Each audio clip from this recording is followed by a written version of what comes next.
قولوا لبنت المرة تذخر العبرة، قولوا لبنت المرة تذخر العبرة، تنقص ليالي ولدها ما نقص شانه. محمد الذيب لو حطوه في قبره ما يخضع إلا لوجه الله سبحانه. قولوا لبنت المرة تذخر العبرة، تنقص ليالي ولدها ما نقص شانه.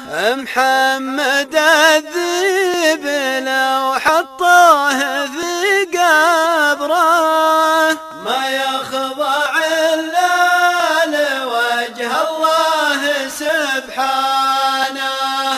ما للدلالة ذنوب ضاعت الدبره، والذل ما له بمعلوق البطل خانه.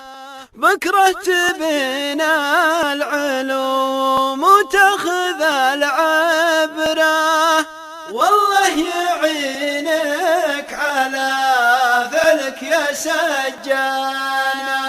تقدر تخيط فمه بالخيط والإبرة، وتقيده بالقيود وتقطع لسانه، لكن ما تقدر ولا تقوى على صبره، ولا على فكره الثير والإيمانه.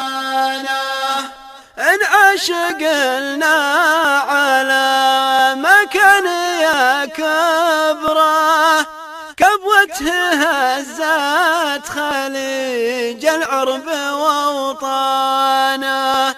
وإن ما تقلنا شهيد الراي واعتبره، ما مات صرح الوفا في قلوب خلانه.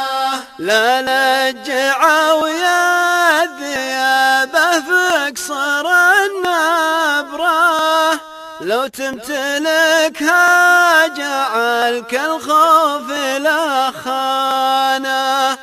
مرسولكم ما ربح وجيهكم غابره، لو هم جزل البيوت ورنم الحانه.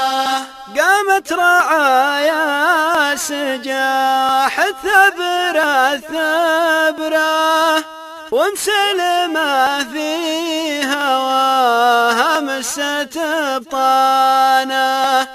يا ذا الزمان كسرك داري على جبره، سيورك مشيخ رعته بفرسانه. يا وقت أخو بينه يا وقت أخو صبره، عليك وجد الشجاع عانق أحزانه.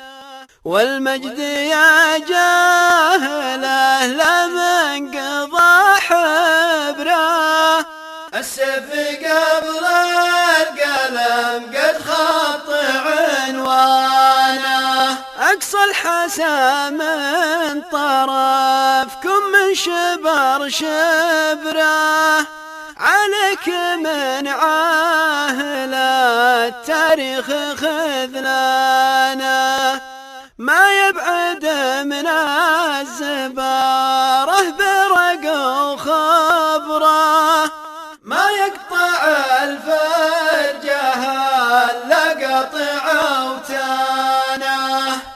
قولوا لبنت المرة تذخر العبرة، تنقص ليالي ولدها ما نقص شانه. ومحمد الذيب لو حطوه في قبره ما يخضع إلا لوجه الله سبحانه. شانه، ومحمد الذيب لو حطوه في قبره ما يخضع إلا لوجه الله سبحانه. على موقع القصيدة.